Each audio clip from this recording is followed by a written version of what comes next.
गजनी के मसाफात में एक बाग था। बाग के वस्त में छोटा सा एक मकान था जिसकी साख्त और तामीर बताती थी कि किसी शहजादे या किसी अमीर वजीर का मकान है। थोड़े ही अरसे पहले यहाँ बाग था न मकान वीराना था। अब ये वीराना सब्जाजार बन गया था। इसमें रंग बिरंगे फूलों के तख्ते थे। राह जाते लोग रुक कर देखते और बाग और मकान की दिलकशी में खो जाते। गजनी के रहने वाले इस बाग के इर्द गिर्द घूमते फिरते और अपने सुल्तान सुबक्तगीन के बेटे महमूद के ज़ौक़ की दाद देते। ये बाग और इसमें ये मकान महमूद गजनवी ने अपने बाप को बताए बगैर चंद साल पहले बनवाना शुरू किया था। उसने अपनी माँ से इजाज़त ले ली थी। महमूद अपने माँ बाप का बदसूरत और छोटे कद का लड़का था। उसके भाई अच्छी शक्ल सूरत के थे, लेकिन माँ को सबसे ज्यादा प्यारा महमूद ही था। महमूद ने चंद साल पहले जब उसे कहा कि वो एक बाग और उस बाग में एक बहुत खूबसूरत मकान बनाना चाहता है, तो माँ ने उसे सर से पांव तक देखा। माँ की आंखों में आंसू तैरने लगे। महमूद गजनवी ने माँ से कहा, मैंने आपके दिल को तकलीफ पहुंचाई है मादर मोहतरम, तो मैं मकान नहीं बनवाऊंगा। माँ ने कहा, नहीं बेटा, मैं तुम्हें खुद मकान बनवा दूंगी जिसके इर्द गिर्द बाग होगा।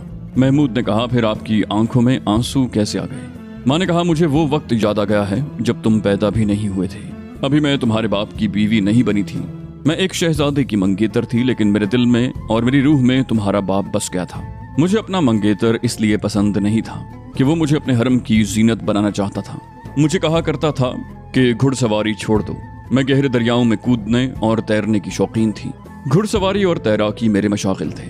मैं खूबसूरत तो थी, मगर मैं नुमाइश की चीज नहीं बनना चाहती थी। मैंने तुम्हारे बाप से कहा कि मुझे वो खावन चाहिए जो मेरे साथ घोड़े दौड़ाए और जो दरिया में कूद जाए। मेरे अजीज बेटे, मैं हरमों के बादशाहों और उमरा को बताना चाहती थी कि मुसलमानों का जवाल उसी रोज शुरू हो गया था जिस रोज औरत को सिंगार और ज़ेबाइश की जंजीरों में बांधकर उसे सिफली जज्बात की तस्कीन का जरिया बना लिया गया। मैंने तुम्हारे बाप से कहा था, सुबक्तगीन, हरम की औरतों के बतन से जो बच्चे पैदा होते हैं वो अजमत इस्लाम के पासबान नहीं बन सकते। मैं उस बच्चे को जन्म दूंगी जो इस्लाम को दूर दूर तक फैलाएगा, मगर मुबल्लिग और आलिम बनकर नहीं, मुजाहिद और तेगजन बनकर। तुम्हारे बाप ने हंस कर कहा था, मेरी माँ भी ऐसे ही ख्वाब देखा करती थी, मगर मैं गुलामों की मंडी में नीलाम हुआ। मैंने उसे कहा, इस्लाम के पासबान तुम जैसे गुलाम होंगे, दौलत वाले तो इस्लाम को डुबोएंगे। मेरा बाप भी गुलामों की मंडी में नीलाम हुआ था, लेकिन गजनी का सुल्तान बना।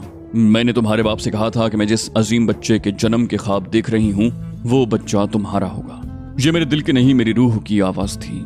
सुबक्तगीन के साथ मेरी मोहब्बत जिस्मानी और जज्बाती नहीं, मेरी रूह में खुदा बोल रहा था। खुदाए बुजुर्ग व बरतर ने अपनी खुदाई का करिश्मा दिखाया। मैं तुम्हारे बाप की बीवी बन गई। तुम्हारा बाप जो मेरे बाप की तरह गुलामों की मंडी में नीलाम हुआ था, गजनी की सल्तनत का सुल्तान और मेरे बाप का जाननशीन हुआ। फिर खुदाए जुलजलाल ने तुम्हारे बाप को इशारा दिया। तुम्हारी पैदाइश से एक रात पहले बाप ने ये ख्वाब देखा कि महल के एक कमरे में एक दरख्त उगा जो बढ़ता चला गया। दरख्त छत फाड़ कर ऊपर चला गया और फैलने लगा। उसने आधी दुनिया को अपने साए में ले लिया। तुम्हारा बाप इस ख्वाब से कुछ परेशान था।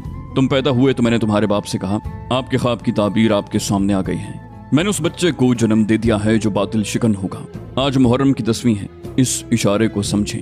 तुम आशूर की रात पैदा हुए थे महमूद गजनवी ने कहा, आप पहले भी मुझे ये कहानी सुना चुकी हैं। आज आपने इतना ज्यादा जज्बाती होकर वही बात फिर क्यों सुनाई है? माँ ने कहा, इसलिए कि तुम्हारा दिल बागों की रंगीनी और महक में और मकानों की दिलकशी में न उलझ जाए, और मेरे आंसू इसलिए बह निकले कि तुम शहजादे हो, मगर तुम्हारी उम्र जंगलों और सहराओं में, पहाड़ों और वीरानों में बातिल के खिलाफ लड़ते गुजरेगी। मैं तुम्हें याद दिलाना चाहती हूँ कि तुम महल के लिए नहीं, मैदान अमल के लिए पैदा हुए हो। तुम बाग के लिए जगह पसंद कर लो और काम शुरू करवा दो। जब कभी मैदान जंग से लौटो तो 2-4 दिन अपनी पसंद के मकान में रह लेना। महमूद गजनवी ने काम शुरू करा दिया। मकान के लिए तजुर्बाकार कारीगर इकट्ठे कर लिए, और जब राजा जयपाल की फौज गजनी पर हमले के लिए आई, बाग सरसब्ज हो चुका था। फूल खिलाए थे, दरख्तों के पौधे उठाए थे। उसके वस्त में एक खुशनुमा मकान जिसकी दिलकशी देखने वालों की नजरों को गिरफ्तार कर लेती, तामीर हो चुका था। पंजाब के राजा जयपाल ने गजनी पर हमला किया था, मगर गजनी से दूर ही लड़ाई हुई। फौज पसपा कम और तबाह ज्यादा हुई थी। खजाना इतना ज्यादा था कि सुबक्तगीन की फौज को ये सामान, खजाना, घोड़े, हाथी और ऊंट समेटते 20 दिन लग गए। फतह का जश्न बड़ी धूमधाम से मनाया गया। सुबक्तगीन जब गजनी वापस गया तो महमूद गजनवी ने उससे बताया कि उसका बाग और मकान मुकम्मल हो चुके हैं। महमूद गजनवी ने सुल्तान सुबक्तगीन से कहा, आपको ये मेरा छोटा सा मकान बहुत पसंद आएगा, क्या आप देखेंगे? सुबक्तगीन को महमूद की मां ने बता दिया था कि उनका बेटा गजनी के मज़ाफात में अपने लिए छोटा सा एक मकान बना रहा है। सुबक्तगीन उसे छोटा सा ही समझ रहा था, लेकिन महमूद के कहने पर जब वो उसके मकान को देखने गया तो ठिठक कर रह गया। ये मकान नहीं बल्कि छोटा सा महल था और बाग शाहाना था। सुल्तान सुबक्तगीन ने बेटे से कहा, महमूद, खुदा तुम्हें ये महल, ये बाग और फूल मुबारक करे। तुम्हारा ज़ौक़ उम्दा है, ये एक शहजादे का ज़ौक़ है, लेकिन तुम सिर्फ शहजादे नहीं, इस्लाम के शहसवार भी हो। तुम एक सुल्तान के नहीं, इस्लाम के बेटे हो, और तुम शायद भूल गए हो कि तुम एक गुलाम के बेटे हो। खुदा ने मुझे सुल्तानी अता की है, लेकिन उसके साथ एक फ़र्ज सौंपा है।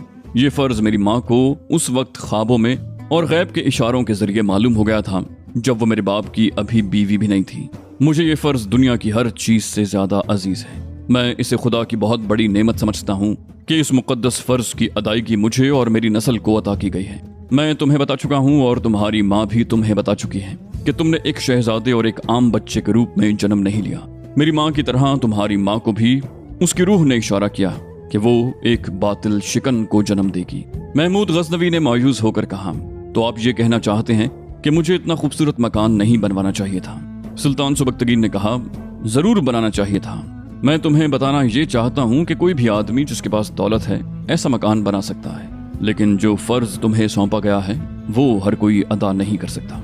लोग ऊंचे मकान और शहजादे और बादशाह ऊंची यादगारें सिर्फ इसलिए बनाते हैं कि उनके मरने के बाद भी लोग उन्हें याद रखें और उनका नाम लें, मगर ईंटों और पत्थरों की इमारत मिट जाया करती है। यादगारें लोगों के दिलों में तामीर करो।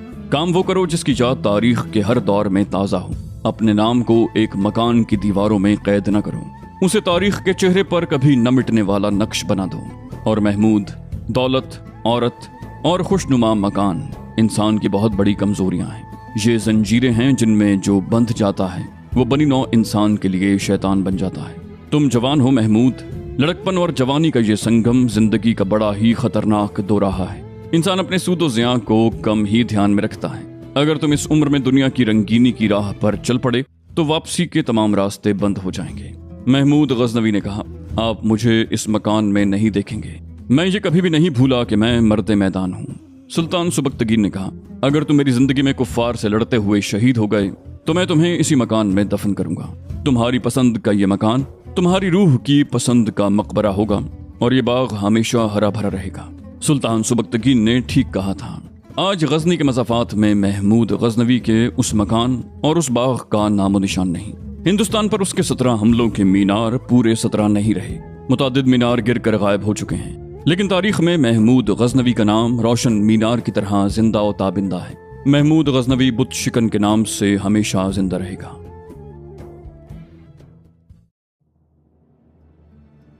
राजा जयपाल थोड़ा ही अरसा पहले गजनी की तरफ जाते हुए पिशावर से गुजरा था तो उसकी शान और उसकी जंगी ताकत को देखकर पहाड़ और दरिया जैसे रास्ता दे रहे थे। लोग डर के मारे दूर भाग गए थे। राजा जयपाल शिकस्त खाकर वापस पिशावर में दाखिल हुआ तो लोग दूर दूर से दौड़े आए और हैरत से देखने लगे कि ये उनका महाराजा है या उसकी बदरू। उसकी जंगी ताकत लुटे पटे काफिले की तरह चली आ रही थी। घोड़ों और हाथियों के भी सर झुके हुए थे। उनकी चाल बताती थी कि ये किसी भी कदम गिर पड़ेंगे। पिशावर में राजा का जो महल था वहां उसके इस्तकबाल के लिए नक्कारे बजे। महल के मुहाफिज ताजीम के लिए 2 रोया खड़े हो गए। राजा ने गुस्से से फट कर कहा, बंद करो ये गुलगपाड़ा। उसने अपने साथ के किसी आदमी से कहा, दोनों पंडितों को फौरन हाजिर करो। महल की फजा में सन्नाटा तारी हो गया। वहां जो इंसान थे वो तो जैसे मर गए थे। इस सुकूत में 2-3 आदमियों की आवाजें सुनाई दे रही थी। पंडित कहाँ हैं? पंडित जी महाराज कहाँ हैं? राजा इस कैफियत में महल के एक कमरे में टहल रहा था कि गुस्से से उसकी सांसें धूकनी की तरह चल रही थीं और वो थोड़े थोड़े वक्फे से अपने ही हाथ पर घूंसा मारता या अपनी रान पर बड़ी जोर से हाथ मारता।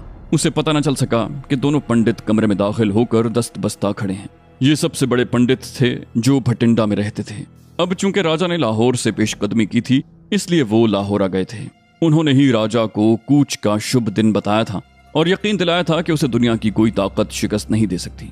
दोनों पंडित उसके साथ पिशावर तक गए थे और जब राजा अपनी फौज के साथ पिशावर से निकला था तो दोनों पंडित घंटियां बजाते रास्ते में खड़े थे। उनके साथ 12 कुंवारियां थीं जिनके हाथों में तश्तरियां और तश्तरियों में अगरबत्तियां जल रही थीं। वो कोई मजहबी गीत गा रही थीं। उन्होंने राजा के रास्ते में फूलों की पत्तियां बखेरी थीं। एक पंडित ने कहा, महाराज हम हाजिर हैं। राजा रुक गया اس نے पंडितों को देखा। उसकी बूढ़ी आंखों में कहर उतरा हुआ था। वो सच और झूठ के दरमियान मौल्लक होकर रह गया था। राजा जयपाल ने उनसे पूछा, क्या तुमने झूठ बोला था या तुम्हारी पोथी ने, जिसे देखकर तुमने मुझे कूच का शुभ दिन बताया था? एक पंडित ने कहा, ना हमने झूठ बोला था ना हमारी पोथी ने।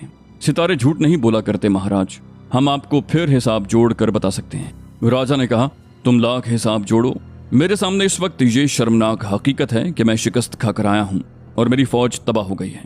इसकी क्या वजह हुई? तुम दोनों ने कहा था कि फला दिन को कूच करोगे तो फतह होगी। तुमने कहा था कि देवी की आशीर्वाद मिल गई है। तुमने कहा था कि पंडितों को साथ ले जाओ, वो मूर्तियां और बुत साथ ले जाएंगे। लड़ाई से पहले सिपाहियों के सामने ये बुत और मूर्तियां रख कर प्रार्थना करना, फिर ये सिपाही पहाड़ों को पीस डालेंगे। मैंने ये सारा इंतजाम किया। वहां जाकर देखो जहां लड़ाई हुई थी, वहां बुतों के टुकड़े और मूर्तियों के परखचे बिखरे हुए हैं। पंडितों ने सिपाहियों को उनके सामने बिठाया, मगर घंटियां बजने लगीं और प्रार्थना शुरू हुई तो मुसलमानों ने हम पर इस तरह हल्ला बोल दिया जिस तरह अचानक बगुला आता और रास्ते में जो कुछ आए उड़ा कर ले जाता है। तुम समझते हो कि वो लश्कर की सूरत में आए थे? नहीं, हमला करने वालों की तादाद 50 और 100 के दरमियान थी। रात का वक्त था जब उमूमन लड़ाई नहीं हुआ करती। हमारे किशन मुरारी के बुत और मूर्तियां हमारे उन्हीं सिपाहियों के पांव तले रौंदी गईं जो उनके आगे हाथ जोड़कर इबादत कर रहे थे। पंडित भाग गए, सिपाही बिखर गए। उसके बाद मेरी फौज किसी भी वक्त मुसलमानों के सामने ठहर न सकी। तुम अच्छी तरह जानते हो कि मेरी फौज की तादाद 3 लाख थी और मुसलमानों की तादाद हमसे 4 गुना कम थी। एक पंडित ने कहा, हम हिसाब जोड़कर बताएंगे महाराज। मालूम होता है सितारे टकरा गए हैं। राजा जयपाल को गुस्से ने बावला कर रखा था। एक तरफ पंडितों की पोथियां और सितारों का इल्म था, दूसरी तरफ उसके सामने जो इंतहाई तल्ख हकीकत थी कि वो किसी अज़्म के साथ 3 लाख का लश्कर लेकर गजनी पर कब्जा करने और उसके तमाम इलाके यानी आज के तमाम तर अफगानिस्तान को हिंदुस्तान में शामिल करने गया था। वो हिंदुस्तान को महाभारत बनाने का ख्वाब देख रहा था, मगर वो अपनी फौज को सुल्तान सुबक्तगीन की फौज के रहमो करम पर छोड़कर इस कैफियत में भागा कि पिशावर तक उसने पीछे मुड़कर न देखा। उसके लिए ये सूरत हाल बहुत ही तकलीफ दे थी। वो 4-5 रियासतों की फौज अपने साथ ले गया था। उसे उन महाराजों का सामना करना था। एक सूरत और भी पैदा हो गई थी। उस जमाने में ये दस्तूर था कि जो महाराजा 2 बार दुश्मन से शिकस्त खाए उसे हुक्मरानी से दस्तबरदार होना पड़ता है। जयपाल दोबारा शिकस्त खा चुका था। उसे अपने बेटे के हक में राज से दस्तबरदार होना था। उसका बेटा अनंतपाल नौजवान था। जिस तरह सुबक्तगीन ने महमूद गजनवी को अस्करी तरबियत दी थी, उसी तरह जयपाल ने अपने बेटे को जंगजू बना दिया था। मगर आनंदपाल अभी रियासत का राज संभालने के काबिल नहीं था। राजा जयपाल को यह खतरा नजर आ रहा था कि दूसरे महाराजे उसे राज से हट जाने को कहेंगे। उन महाराजों की फौजें भी तबाह हुई थीं। इन हालात में राजा जयपाल का ज़हनी तवाज़ुन कायम नहीं रहा था।